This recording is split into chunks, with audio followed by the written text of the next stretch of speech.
Did I hear you're shopping for a car? Because I've been at it for ages. Ugh, such a time suck, right? Not really. I bought it on Carvana. Super convenient. Oh, then comes all the financing, research. Am I right? Well, you can, but I got pre-qualified for a Carvana auto loan in like 2 minutes. Yeah, but then all the number crunching and terms, right? Nope. I saw real numbers as I shopped, found my dream car, and got it in a couple of days. Wait, like you already have it? Yep. Oh. Go to Carvana.com to finance your car the convenient way. eBay Motors is here for the ride. Remember when you first saw the potential? And then through some elbow grease, fresh installs, and a whole lot of love, you transformed 100,000 miles and a body full of rust into a drive that's all your own. Look to your left. Look to your right. It's official. No one's got a ride like this. There's nothing else that sounds like, feels like, or looks like the set of wheels in your garage. With over 122 million parts, you can make sure your number one ride or die stays running smoothly. So there's no limit to how far you can take it. Brake kits, turbochargers, engines, exhaust kits, roof racks, LED headlights, bumpers, whatever your baby needs, eBay Motors has it. And with eBay Guaranteed Fit, it's guaranteed to fit your ride the first time, every time, or your money back. Plus at these prices, well, you're burning rubber, not cash. Keep your ride or die alive at ebaymotors.com. Eligible items only. Exclusions apply. As a Ford owner, there are lots of choices of where to get your vehicle serviced. You could choose to go to their place, the local dealership, your place, home, apartment, or condo, your workplace, even your happy place, like your cottage on the lake. Go to your Ford dealer or choose Ford Pickup and Delivery to have your vehicle picked up, serviced, and brought right back. Or choose mobile service, where a technician will come to you and do routine maintenance right on the spot. Both are complimentary and depend on your location. That's ownership built around you. Contact your participating dealer or visit FordService.com for important details and limitations. It's time to get in the zone. Time to get in the zone with the 49ers Web Zone. This is the No Huddle Podcast with Al and Brian.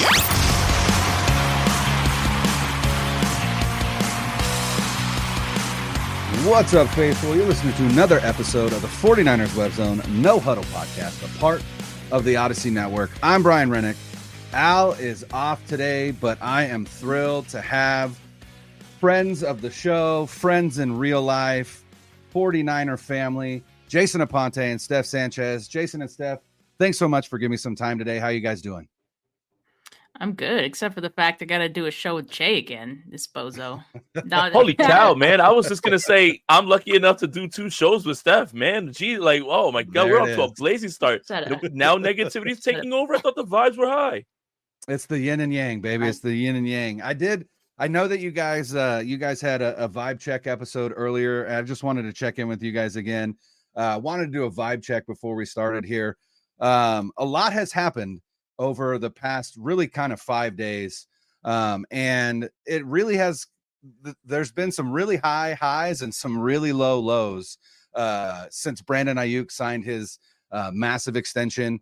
But it just feels like it fits with this offseason where it's just kind of been a wonky offseason. There hasn't been, a whole lot that was positive, but now there's been an avalanche of positive and then a little bit of negative, right? Obviously, Brandon Ayuk signs his extension. And then this past weekend, the tragedy in Union Square, Ricky Pearsall, a victim of attempted robbery and shooting. But, John Lynch comes on today and is like, not only is Ricky doing well, it didn't even nick a rib. Like it went in, it went out. Ricky's at the facility today. Like that's where we are with Ricky Pearsall, which is incredible. And then the low of Ricky Pearsall, and now today, the high of Trent Williams. He's back. The contract is signed. And then they just restructured Deebo Samuel and added an additional $16 million to their cap space for this season, which prior to that, Jason Hurley, who monitors the cap, had the 49ers at $24 million in cap space for this season. If they got 16, we're up to $40 million. Obviously, a lot of that's going to be used to sign Brock next offseason. But in terms of vibes, where are you guys at? You high, you low, you right in the middle? Where are you guys at? I think we got to be way high at this point. And yeah, you mentioned it. Like me and Jay had our vibe check earlier at Bully Ball, and I would say like the vibes have gone up since then, and that was just a few hours ago. So yeah, I got a really great feeling about week 1 going into the season. So that's got to be a good feeling for the team as well. Yeah, the vibes are real high. And I think it's funny because the cycle of how are they going to do this with the salary cap? How can they sign everyone? And then somehow everybody ends up being surprised when they get it done. You know, they restructured Malik Collins, which, you know, from according to Spotrac, that put them up at $50 million before the Trent Williams deal was signed. Oh my goodness. And then Trent signs for a little bit more, and then you have $16 million more. I think a lot of fans' minds will wander to, well, we can make a splash trade, but I think it's fully with the intent of trying to roll all that over. So when you consider running it back, now your cap space is looking like this with a chance to bring it over. And now, you know, you go into next season with, do you bring back Lenore and Ward and obviously the Brock Purdy thing? Things feel fine. And now we can actually start to focus on football, which is, I think, probably the biggest issue that we've had with all of these storylines.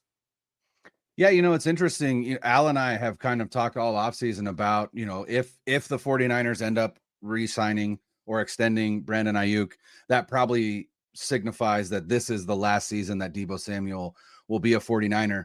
With this restructure, that goes right out the window, because by creating this space, what you're really doing is actually eliminating that out that you had after 2024, where if you cut Deebo, the dead money is actually less than what you would have had to pay him for his base salary. By doing this, I really feel like you are now tied to Deebo through the length of that extension that you initially had, which is just one more season after this. But now you've got, you know, we talked about maybe the window closing after this season, or it feels like the window is closing. And it certainly seems like they're going to keep the band together as long as they can, even with having to pay Brock Purdy. So like you guys, my vibes are high, right? I still don't know what to think about week 1 against the Jets, you know, with Ayuk holding out as long as he did, Trent holding out as long as he did, facing a pretty ferocious Robert Saleh-led defense. I'm not super confident, but the fact that they've got everybody back is just, you know, to me, I'm now looking at this season going, well, yeah, you know, just like any season, injuries permitting, I don't see a team that's better than this 49er squad, at least in the NFC. And you know, I think it's full steam ahead again, trying to get that 6th Lombardi. So I wanted to get you guys on, do some kind of season predictions. We'll get to a schedule or record prediction at the end here.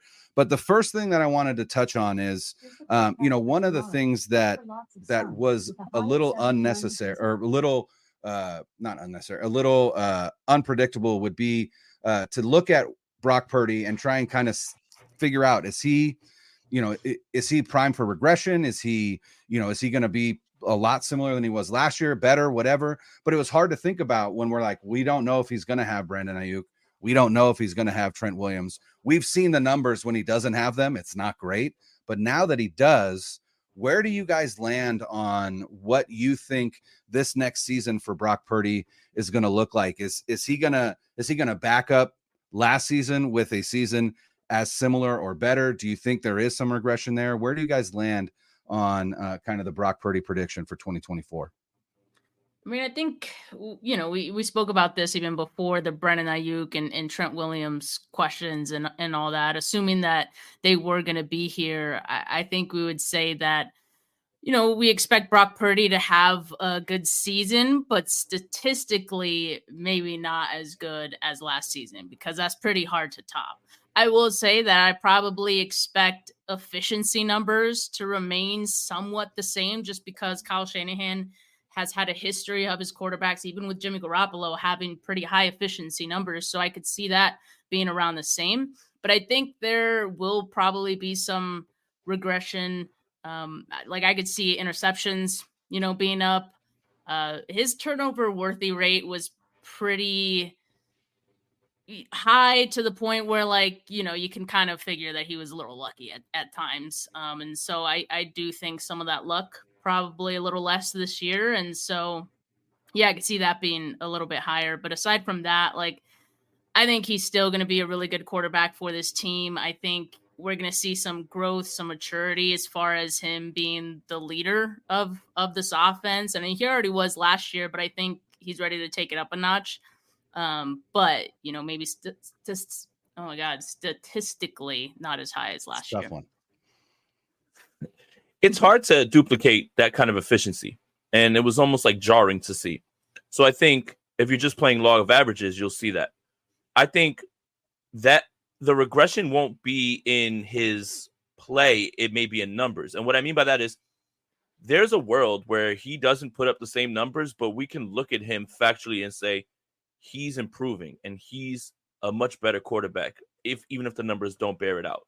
Like small things about recognizing free rushers, knowing what to do with defenses, understanding a little bit more about line checks and sliding protection and stuff like that. Like those are the little things that I think are going to really determine whether Brock Purdy is improving, as opposed to the fact that this offense for a long time has been very efficient on its own. Obviously last year was taken to a new level, but I think the improvements we're going to see are not going to be told by numbers.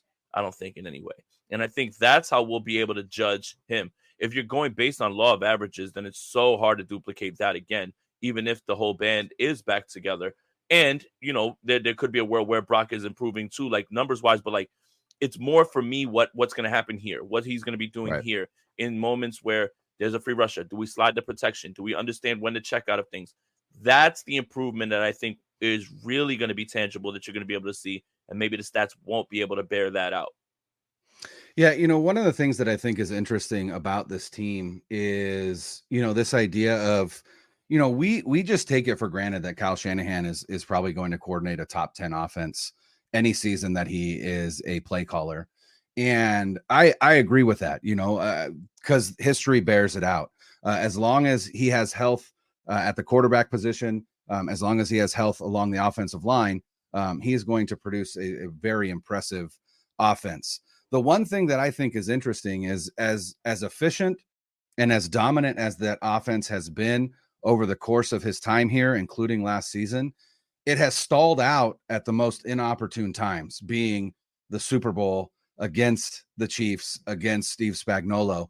And, last year it was pretty evident in the second half what Spagnuolo did, which was to switch to a lot of press man and really get in the face of those 49ers receivers and really force them to win with their drop back passing game, as opposed to, their play action game, their boot game, things like that.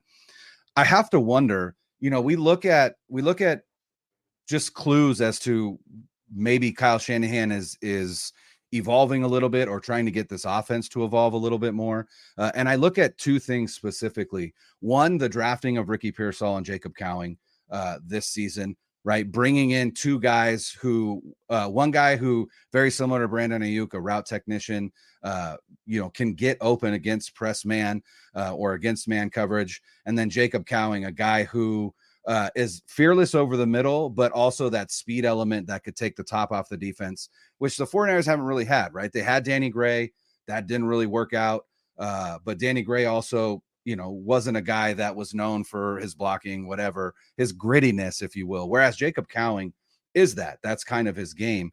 And then on top of that, the initial 53-man roster, I think the biggest shock to me was, now granted this has changed, but the biggest shock was they kept two tight ends, right? Where you could almost pencil in every year. And I believe every year up until now, there was going to be 4 tight ends on that initial 53-man roster.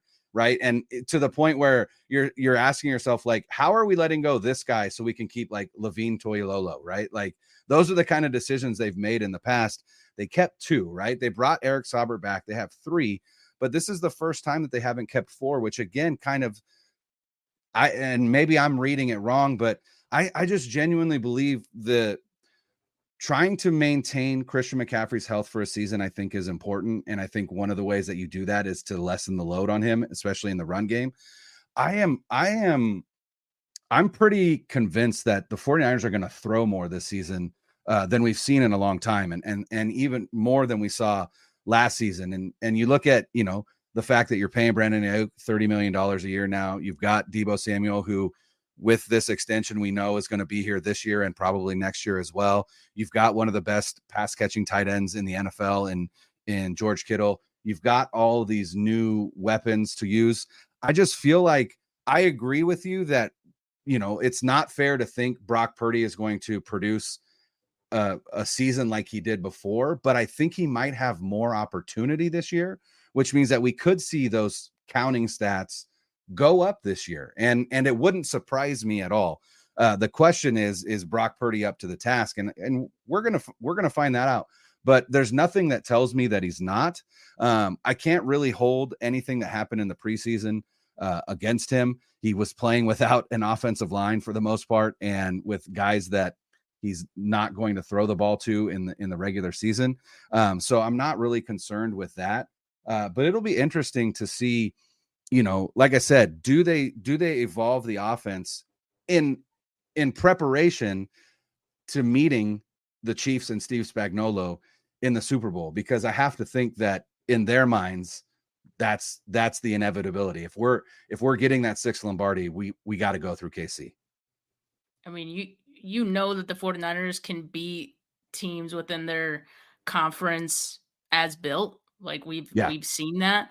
And so, I wouldn't be surprised if they're looking at the Chiefs as the final boss and kind of going into this season, trying to find ways that, you can change your offense to be a little more dynamic to be able to, still be able to make plays, even if the Chiefs go press man or something like that. And it's not just the Chiefs. Like there's going to be other teams who try to do that same thing. Debo's not the greatest route runner, so people are going to try to test that. I'm sure early on in the season, they're going to try to test where Brandon Ayuk is at, conditioning wise and all that. So, it's not just for that. I think you always have to evolve in this league. And, in this draft, especially, I was pretty pleased because I did feel like the 49ers did try to find some new aspects into their offense. You mentioned the speed factor. I think that's something they've been missing and they've been wanting. They used to have it with Raheem Mostert in the backfield. Now they got Isaac Guerendo, and now they want to see if they can have, someone like Cowan in the mix too, after the Danny Gray experiment didn't really pan out. So just seeing the early return on those guys already too, I feel really great about what those guys can bring this season. Yeah, and I think, when you're about to, embark on this contract negotiation with Brock Purdy, in which you're going to pay him the going rate, it might behoove you a little bit to, turn the offense to him a little bit. And what I mean by that is the 49ers are not going to just turn into this pass first team. But it may get closer to a 55-45 split, maybe 50-50. And I think that's going to all be on how Brock is progressing. And, kind of just with other teams, when you pay somebody $50 million, you have to lose other people. I'm not going to talk about the 49ers situation specifically, but the idea is if you're paying a quarterback 55-60, it's to cover up the warts that you have other places. Yep. Right? Now, is that something the 49ers are willing to do? I don't know, but I would guess just a little bit that maybe they want to see what life could be like if next year they have to make hard decisions in which maybe Javon Hargrave becomes a cap casualty. Maybe Kyle Juszczyk's not on this team next year. Maybe there's some other guys on defense that leave because they get better deals. Now, yes, we have to pay you because you're the most important part of the offense, but can you lift us a little bit like with the offense in case our defense takes a step back or if there's other things that you have to overcome? So I think conventional wisdom would just say, yeah, you probably are going to push this just a little bit further in his direction because you're so confident in him. And we're giving you a bunch of weapons as well, too, with Pearsall and Cowing. And we still have all these other, the litany of all pros. So, yeah, it's going to be kind of interesting how they figure that out and whether it's just going to be strictly we trust Brock or we want to see what you're going to do because we're about to pay you, a hefty sum. Yeah, honestly, you gotta look at it and go, Kyle Shanahan has a quarterback he can trust for the first time since his last season with Matt Ryan in Atlanta. And we saw what that offense looked like. It was historically good. And we saw what that passing game looked like, which was not just historically good, but historically efficient. And, I don't think Brock has all of the same tools that Matt Ryan has, but he's got a lot of them.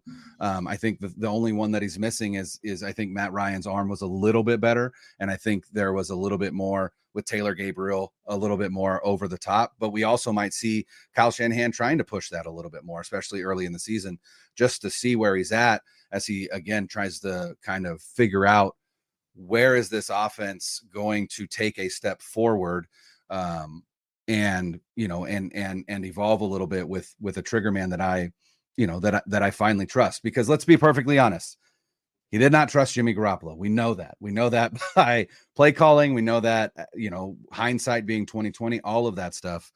This is Jimmy the first time where he's in LA catching strays.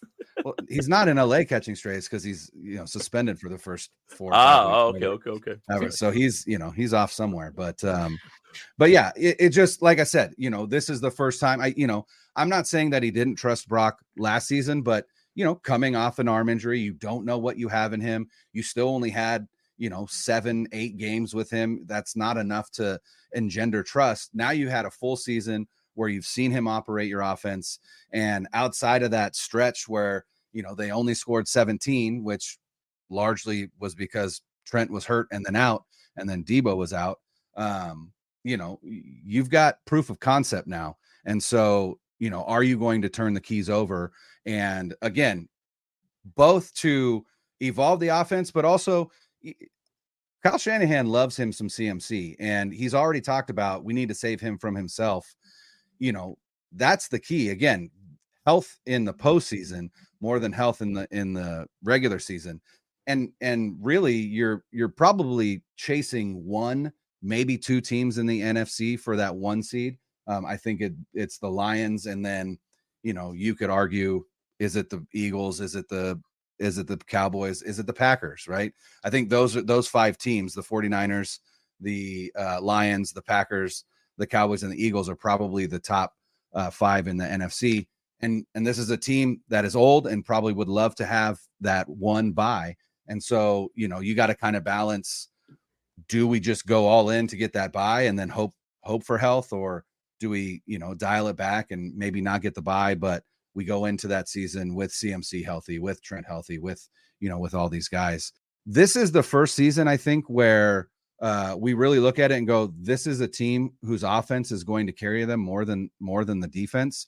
Where are you guys at in terms of vibes on the defense? Are you optimistic? Do you feel like, getting away from, last season and bringing in Sorensen as the play caller, and then bringing in Staley as kind of a, just an overall like sounding board, but also bringing in coverage concepts that, I think will help this team? Are you guys optimistic? Or I know for Al and I, our big thing is we are optimistic, but we're not like fully on board until we see what this run defense looks like.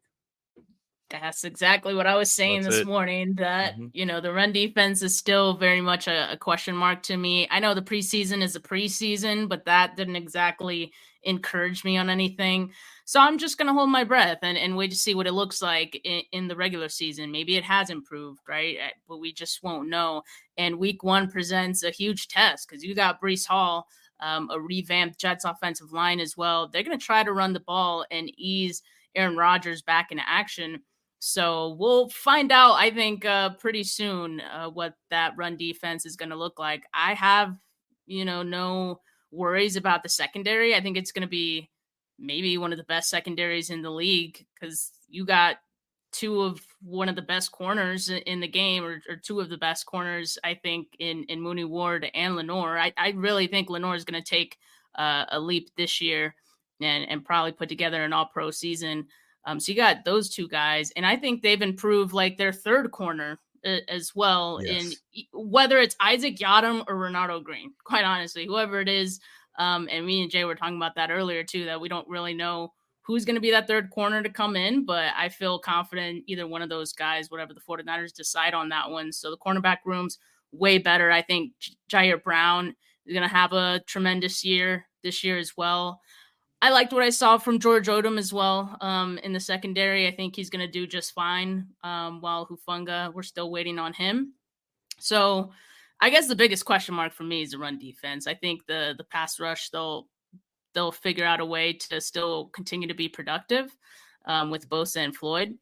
But yeah, it's the biggest question mark still. Yeah, and I think this defense is going to be a lot different than what we've seen with the way that they've built it in years past. It's been inside out, and now it looks outside in, right? Like, dare I say the 49ers might have some coverage sacks this season. That's pretty insane to think, right? Yes.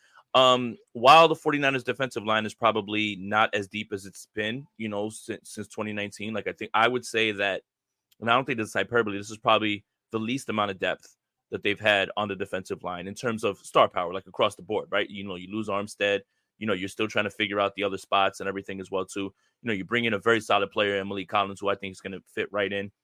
Obviously, Leonard Floyd is very durable, but what I mean is the pass rush isn't going to be the driving force. And how much of what's happened in the Super Bowl in big moments when holding's not called and you need secondary on the back end, Yes. what matters more, right? So I'm fairly confident in this defense, and I think just a step up in the run defense. Like, it doesn't even have to be jarring. Like, they don't even have to turn into a top 5 run defense. I mean, that would be great, but just a small little bit of that. They've already got the pass defense in tow, and with the way that this secondary is going to cover, I think there's a lot of positives to be gained from here, and I'm confident. I just think there's almost no shot that they're as bad as they were last year on run defense. I think what's going to change the conversation is how much they've improved on run defense. And if it's a massive improvement in which they're stingy, the things become really, really like, man, this is going to be a top 5 defense like this season. And they were top 10 last year, even with the run defense like that. So, yeah, I think the secondary is going to be the way the 49ers actually generate the pressure now. And it's going to be fun to watch. I agree. I mean, for the first time in the Kyle Shanahan, John Lynch era, we can say confidently that we are not concerned about the secondary at all. In fact, it is arguably the strength of that defense, whereas in years past, it's been that defensive line. That's a great point, Jay. I didn't even think about that in terms of, what are some things that you have learned as an organization from your 2 Super Bowl losses? Well, as fans, we've bitched and moaned and pointed out all the time, all the holding that doesn't get called.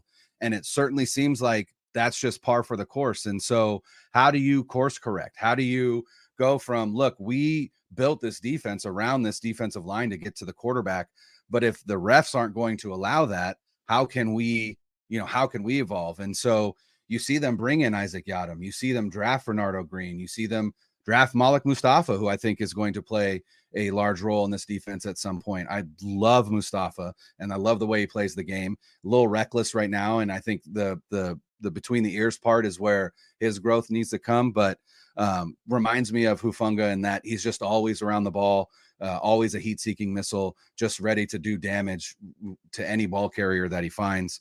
But then you also have Rock Ya-Sin as another vet that you can bring in, right? You're not messing around with Ambry Thomas anymore. You're not messing around with Samuel Womack. You've got a long outside corner development guy in Darrell Luter.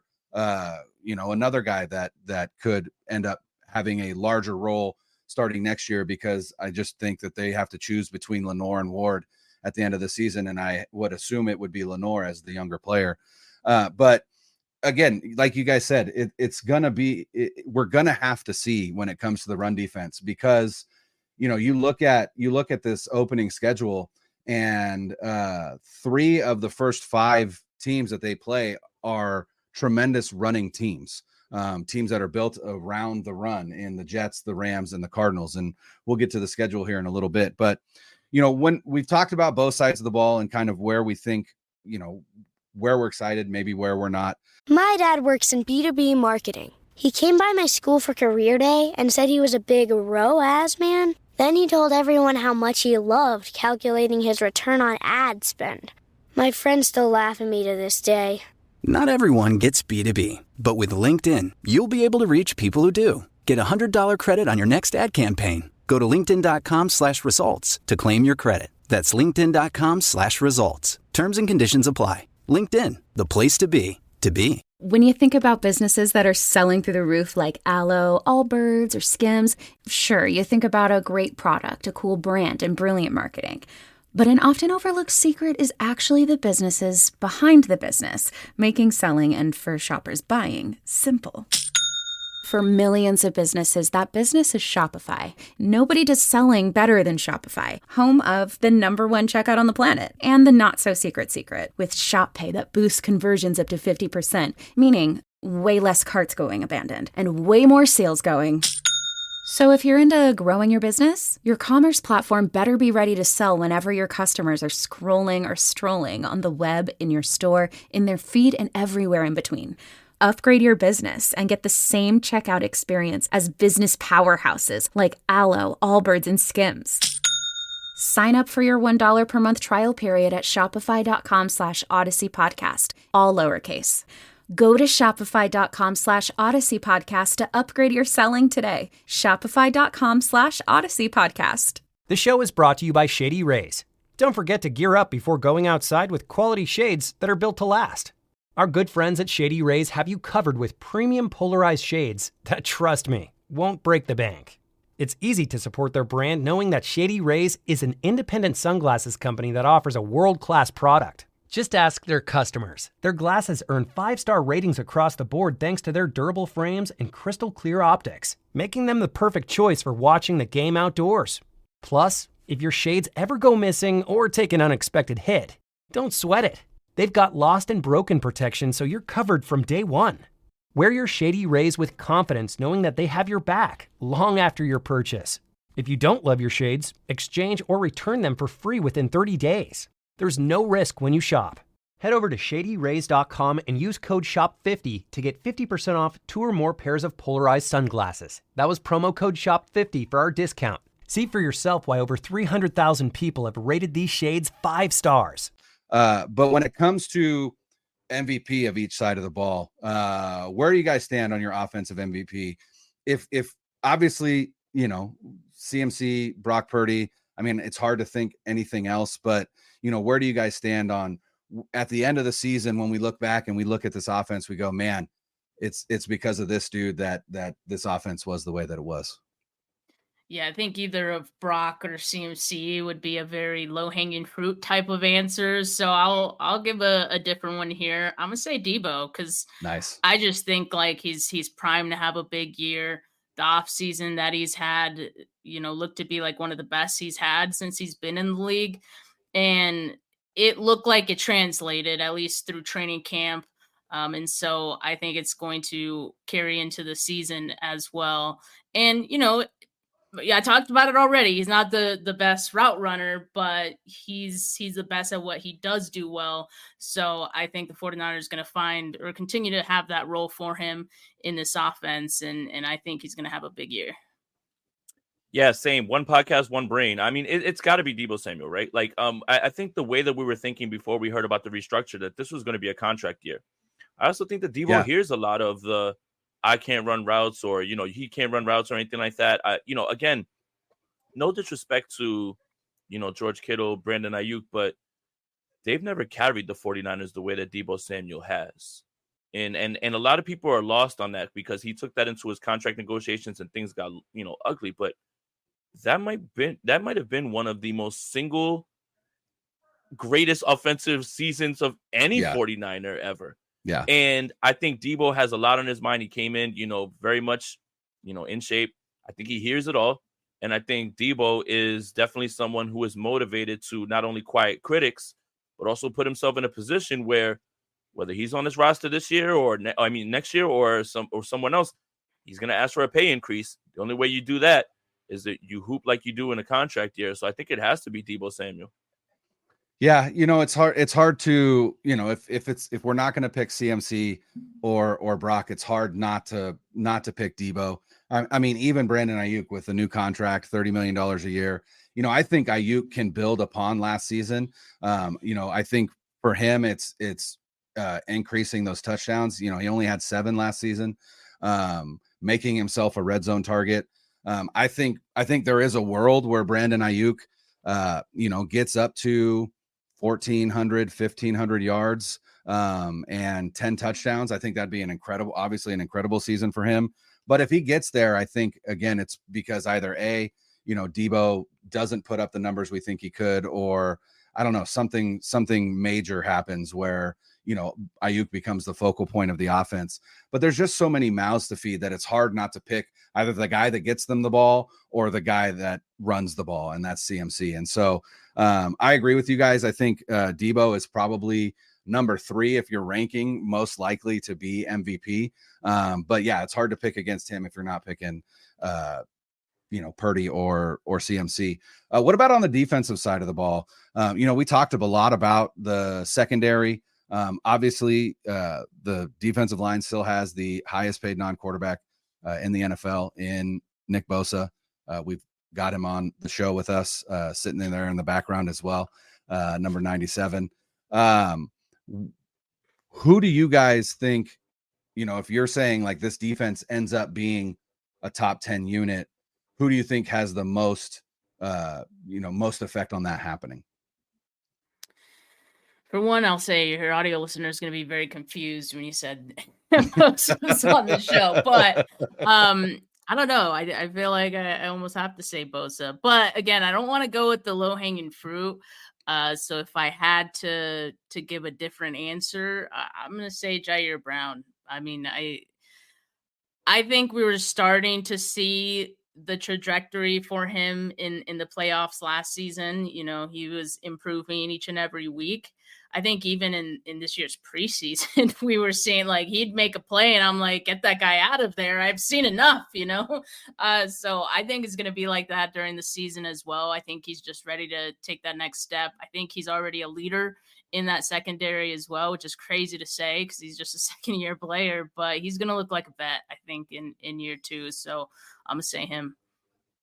If you're not going to take sometimes the sweetest fruit is the lowest hanging. So yeah, it's Nick Bosa. Go for it. Look, it's Nick Bosa. I think him coming out and talking about how he felt the contract negotiations leading up to week 1, no training camp kind of affected him for a slow start. By the way, the most pressures that he's ever had in any season as a 49er. So not too bad. Didn't notch his first save. His first save got him in baseball mode. His first sack until week 3. But I think he hears it all as well, too. And I think he's going to be somebody that they're going to look to. He's probably going to be named a captain. I think he's going to be somebody who puts up his 15 and a half, 16, 17 sacks. So I think it's definitely going to be Nick Bosa. And don't be surprised if Nick Bosa is the happy recipient of some cover sacks. So I think 100%, I think it's pretty easy to say Nick Bosa because he has to become a leader on his defense. The defensive line depth isn't what it used to be. Forget the contract. You're just one of the best edge rushers in football. And what do? Disrupt. And I think that's exactly what he's going to do all season. So let me ask you this question then. 18 and a half is his high output for sacks in a season. Over under 18 this season. Over. I like it. Too. I like it. I think I'm going to go with a guy that we talked about is in a contract year. A guy who hasn't even engaged in extension negotiations because he wanted to bet on himself, and that's Diamador Lenore. I think his inside-outside versatility, the fact that he will slide into nickel when they're in nickel defense, and I think they're going to be in nickel defense a lot. I think he's going to lead this team in interceptions, and I think he could also sneaky get in there with 4 or 5 sacks as well as a blitzing, nickel corner. And so I'm going to go with Diamador Lenore just because, again, it is a contract year. He's trying to prove himself, and I genuinely believe that he's going to have a monster season. And I'm excited for it because, like I said, I think they're going to choose between one of those two, Lenore and Ward, and I think Lenore is the guy they want. It's the guy they drafted. He's younger. But again, I mean, they just restructured Debo. Who knows? Maybe they're going to throw money at both those guys. And, we're like, how the hell did they do this? And Prague's like, I just do what I do. And we move forward. So, Brian, real quick, my bad. Just about Nick Bosa.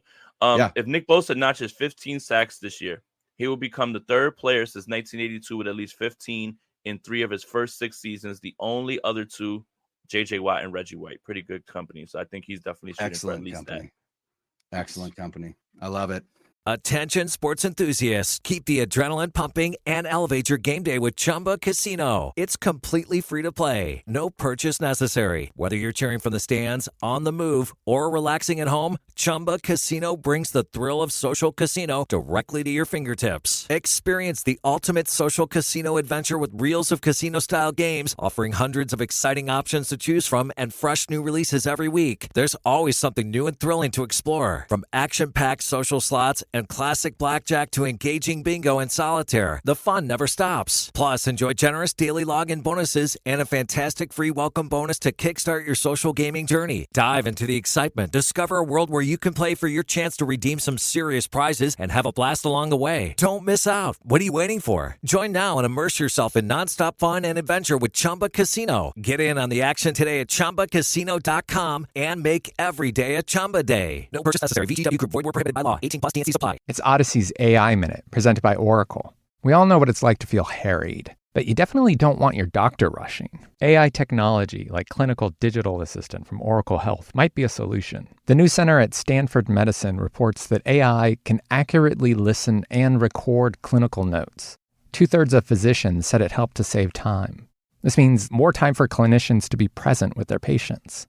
AI may be the most important new computer technology ever, but AI needs a lot of processing speed, and that gets expensive fast. Upgrade to the next generation of the cloud, Oracle Cloud Infrastructure, or OCI. OCI is the single platform for your infrastructure, database, application development, and AI needs. Do more and spend less, like Uber, 8x8, and Databricks Mosaic. Take a free test drive of OCI at oracle.com/AI-biz. oracle.com/AI-biz. At Alma, we know the connection between you and your therapist matters. But if you're already feeling stressed and burnt out, the idea of trying to find a therapist you really connect with can be overwhelming. That's why Alma's focused on helping you find the right therapist for you. When you browse their online directory, you can filter your search based on the qualities that are most important to you. Then you can book a free 15-minute consultation call with any therapist you're interested in seeing, so you can get a feel for whether they're the right fit before you commit to a full-length session. Alma also makes it easy for mental health care providers to navigate insurance. That's why 95% of therapists in their directory accept insurance for sessions, so you can find care that's affordable without stressing about the paperwork. You want to talk to someone, but not just anyone. Alma is there to help you find the right fit. Visit helloalma.com/therapy60 to schedule a free consultation today. That's helloalma.com/therapy60. All right. Well, want to end this with you guys looking at the season schedule. Again, one of the most useless predictions in most of sports is trying to predict a team's record before a single snap has been achieved, but that is what we will do here. And so we're going to break it up by chunks of 5, right? It is a 17-week season. The only reason I'm doing that is because when the 49ers put out their season schedule graphic, they did it in chunks of 5. So that's what we'll do here. And so the first 5 weeks of the season, the 49ers are home against the Jets, at the Vikings, at the Rams, home against the Patriots, and home against the Cardinals. First 5 games, record after the first 5 games of the season. Steph, what do you have, Matt? Oh God. I don't remember, because I know I did a show where I did the predictions. Let me see if I could pull it up, but I'm gonna say they're 4-1. Okay. Yeah, I got 4-1. One of those is gonna be a weird game, like a really weird game. I can see week 2 being weird. Yeah, like being a weird game in Minnesota. They just can't win there, like regardless, right? What is like, that, by the way? Yeah, I don't know. Short week 2 traveling. And if anybody can snap the curse, it's surely Sam Darnold, right? But yeah, it's still the NFL, right? Like, and it's still weird games, right? Now, I don't know if this loss comes week 1. I don't know if it comes to the Rams. I definitely don't think it comes against the Patriots. But I do think it's one of those weird games with like the Vikings or perhaps the Cardinals, who could find themselves to be a little bit more annoying this season if Kyler Murray is the guy that he used to be. Yeah, it's hard. Like I've been wary of week 1 for a long time now, especially with the extended holdouts of Brandon Ayuk and Trent Williams. And the fact that they're back is great, but they're back with just a week to prepare. It scares me a little bit. That Jets defense is really good. And obviously Aaron Rodgers is Aaron Rodgers. And, he is coming off an Achilles tear, but I have to think that, regardless of that, he has still got that brain that makes him as dangerous as ever. I agree with you guys. I think 4-1. I honestly, I've pinned a loss in week 1 for a while. I don't want to walk away from that. I can't see them losing to Sam Darnold. Even though they've never won in, they never win in Minnesota. They never win in Minnesota. And Brian Flores obviously gave Brock Purdy fits last year. And I'm sure he'll do that again this year, but he will have his full complement, again, injuries permitting, his full complement of weapons and protection in front of him. So again, I'm hard. That's a weird one. That Cardinals one scares me a little bit as well. We just talked about the run defense, and we don't know what to expect from that. The Cardinals are going to run the ball down your throat, and so are the Rams. But the Rams defense is, I have no concerns about the Rams defense at all. That Rams team is probably going to win games in shootouts. I'm confident in that. But that Cardinals game, I don't know what to expect from the Cardinals defense.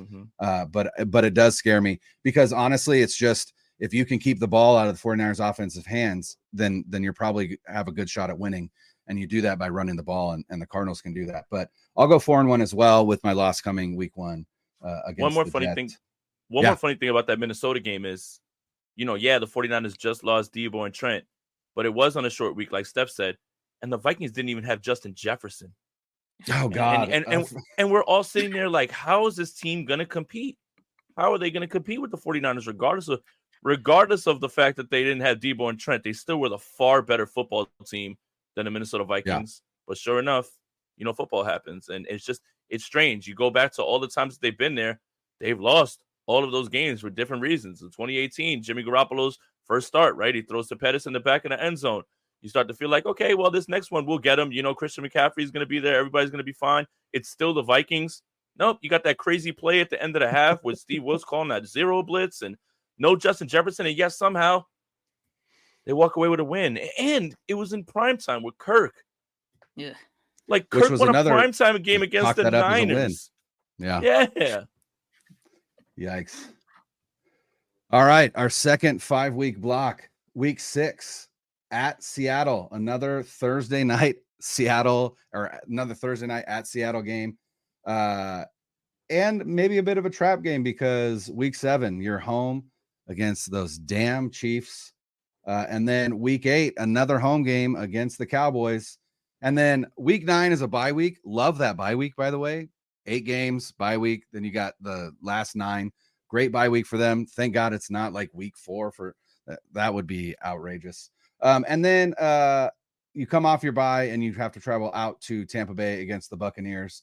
So again, at Seattle, home for the Chiefs and the Cowboys, bye, and then at Tampa Bay. So 4 games there. All of us have them 4-1 through their first 5. What will be their record through their first 10 weeks? I'm gonna say, games. Well, now you're making me do math, because I was ready to say 3-1. 3-1. All right, 7-2. I guess. Yes, thank you. All right. 7. All right. 7-2. And I think that one loss is gonna be the Chiefs, because I think the 49ers have to show me that they can beat the Chiefs until I think that they could. So I think that's an easy one, honestly. I think the Seahawks, obviously with Mike McDonald, are gonna be better defensively, and so I'll wait for that, but I don't think it'll be in week 6 where they'll start hitting their stride. So when we get to week 11, it'll be a little more interesting. In week 8, the opposite of what I said about the Chiefs, the Cowboys need to show me they could beat the 49ers before I ever think otherwise. So that one's an easy one for me as well.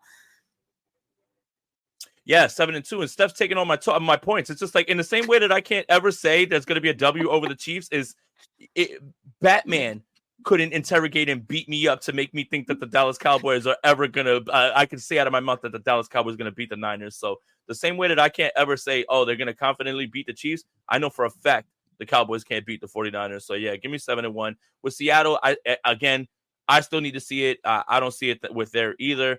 But as long as it's the Chiefs, I think it would be unwise to, just say, oh yeah, the 49ers are going to win this one. Well, and much like what people talk about with the Kyle Shanahan offense, how it's a difficult offense to digest. It takes people a while to get used to it. Mike McDonald's defense is the same way. You look at that defense his first year in Baltimore, it was nowhere near as good as it was last season because the players were still getting used to, the system. And the same thing is going to be for the Seahawks. We're talking week 6. They're still trying to figure things out, I would assume. So I'm not as worried about the defense as I will be. They play again in week 11. Yeah, I mean, you got to prove that you can beat the Chiefs, and until you do, that's going to get chalked up as a loss. And then I think they have no problem going to Tampa Bay and winning that game, especially coming off a bye week. And so I think we're all in agreement here. We've got them at 7-2. And since we're all in agreement, that means that likely they won't be 7-2 by then, because let's be perfectly honest, when you're in too much of an agreement, some things are going to happen, I would assume. And so we get into to really where the 49ers under Kyle Shanahan have really thrived. And that is once you get into November. And that's the other thing. They're playing the Chiefs in October, and the 49ers are under Kyle Shanahan have been really shitty in October. And so that's another, whatever it is, I don't know. I mean, someone can go look it up, but I'm fairly certain that under Kyle Shanahan, they have a losing record in October. Not sure what that's about. But that's where that Chiefs game falls. So again, I'm going to chalk that up as a loss. But then they start that week 11. So they travel to Tampa Bay and then fly back home against the Seahawks, and then at Green Bay, going to be a great game. At Buffalo, going to be a great game. Home for Caleb Williams and the Bears, and then home for the Rams. So home against the Seahawks, at Packers, at Bills, home against the Bears and the Rams. Steph, in that 5-game stretch, what do you got for them as a record? I'm going to go 3-2 in this one. And I don't really know which one it's going to be. Like I already talked about the Seahawks. By week 11, maybe, they're getting into a stride a little bit with their defense, and maybe they can pull an upset there. But really, I mean, obviously the concerning games are against the Packers and the Bills, right? On the road. Weather could be a factor. You got that one against the Bills on prime time.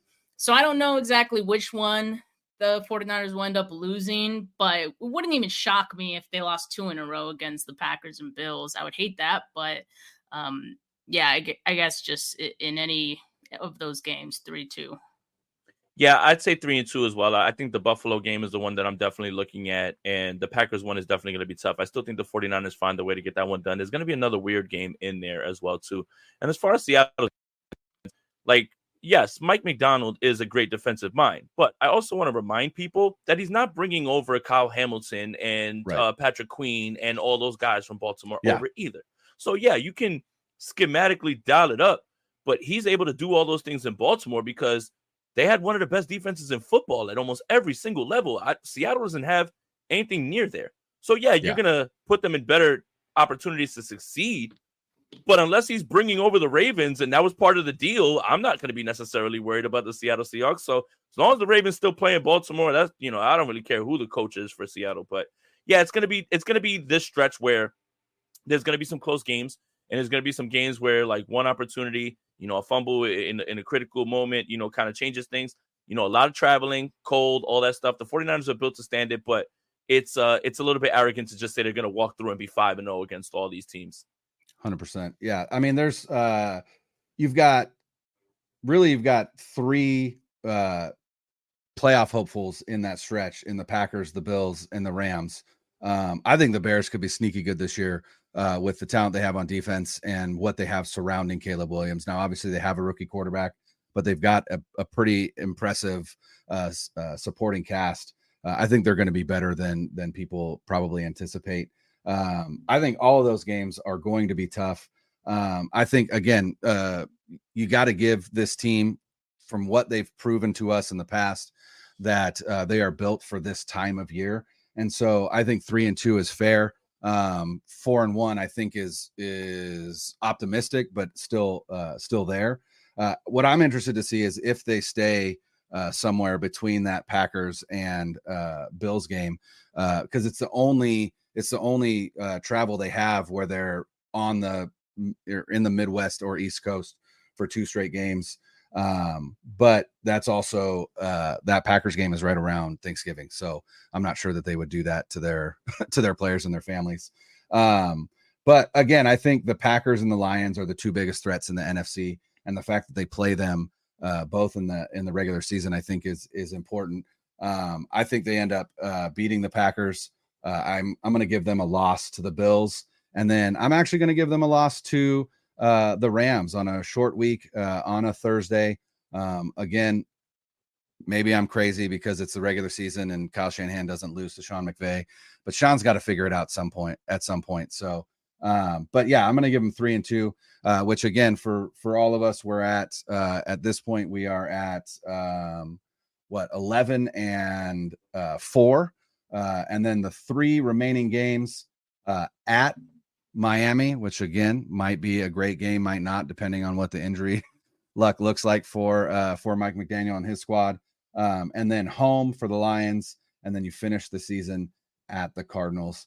The fact that they play the Lions in week 17, I think, is really, really important, because you're really kind of, I think that's the team that you have to beat, and it'll be interesting to see if, perhaps the Lions are already in a spot where they've locked up the 1 seed. But I don't anticipate that. I think the AFC North is going to beat each other up a little bit. But that is an interesting stretch to end the season. So at Miami, home against the Lions, and then at Arizona. All right, so within these last 3 games, I'm going to go 2-1, and I have the 49ers beating the Dolphins just because, Kyle dials it up against his former coaches, his former proteges. So I think they're going to have the edge in that one. And I actually, you guys might hate this, but I have the Lions maybe beating the Niners on that Monday Night Football game. I just think the Lions will need it more or want it more just because of how their season ended. At the hands of the 49ers in the playoffs. And so that's fine. They can have the regular season win. I also predict the 49ers will beat them again in the playoffs to send them home. So I'm cool with them losing that week 17 one.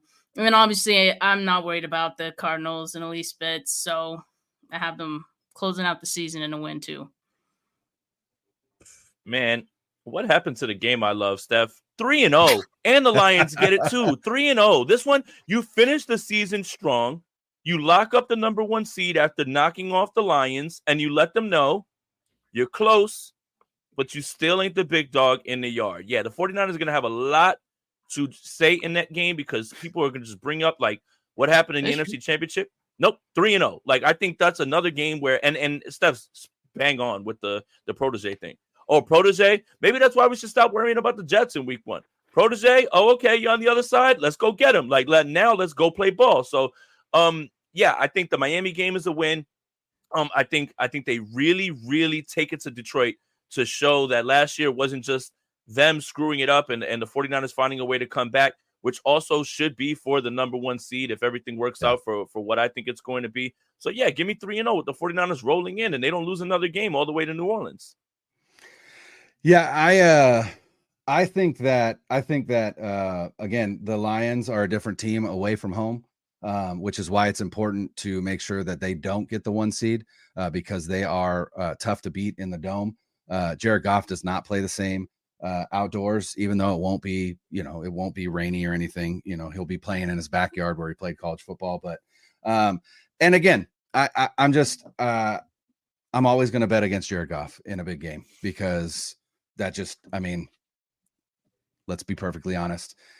We watched him last game, right? It wasn't Jared Goff. It was the running game, and it was mental mistakes by the 49ers that got them in that hole. And when push came to shove and Jared Goff had to make plays, the 49ers absolutely made him look silly. And I anticipate that again. Again, I don't believe in the Dolphins until they can win games after, October. And then the Cardinals are, they're the Cardinals. No idea what to expect from them. But I, again, anticipate wrapping up home field after that Lions game. So maybe they lose that game. Maybe they don't. It might not matter. Who knows? But we'll say 3-0, which means that Jay and I have them at 13-4. Steph has them at 12-5. I feels pretty spot on. I believe the over-under right now is 11.5. So we're all betting the over there. But it just feels like this team with the roster talent and everything, it's hard not to anticipate at least 11 wins. And then you've got kind of a, plus or minus 2, if you will, or I would say 12 wins plus or minus 2. I don't think they get to 14, but we'll see, especially with health permitting. Steph and Jay, I genuinely appreciate your time. Friends of the show, always welcome. If you haven't already, subscribe to their podcast, the Bully Ball Podcast. Subscribe to Jay's YouTube channel, Steph's YouTube channel. Subscribe to our YouTube channel. Just get all the 49ers content you can get. Get overwhelmed with it, right? Just put it in your veins. Just don't listen to anything else, right? Just 49ers content 24/7. Guys, again, thank you so much. Anything you want to plug before we head on out of here? No, I think you did it perfectly. Steph 49K on all the social media platforms. Yep, and Jason Aponte 2103 on Twitter. I refuse to call it X. I will never call it X. It will only ever be Twitter. I appreciate you, Jay. I appreciate you, Steph. For Al, who's not here, I'm Brian Renick. This is the 49ers Web Zone No Huddle Podcast. Later. 9-0-3. 1, 2, 3. Hey!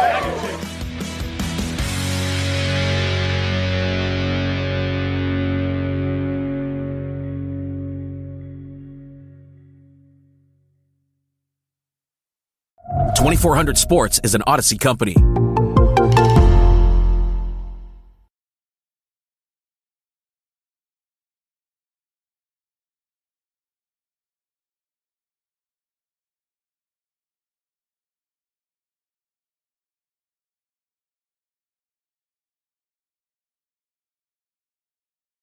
What's better than watching your team win? Winning money while you do it. I'm Jim Costa, and on Cash the Ticket, Mike Valeni and I give you the edge to make every game playable. College football, NFL, we're breaking it all down game by game. Your podcast feed is going to be filled, and you're going to love it. You can click on the games you care about. We do it all. With our analysis, we're finding games that other people aren't talking about. We're turning every Saturday and every Sunday into days where you got a chance to win. Don't just sit on the sidelines. Cash the Ticket with us. Follow Cash the Ticket in the free Odyssey app or wherever you get your podcasts.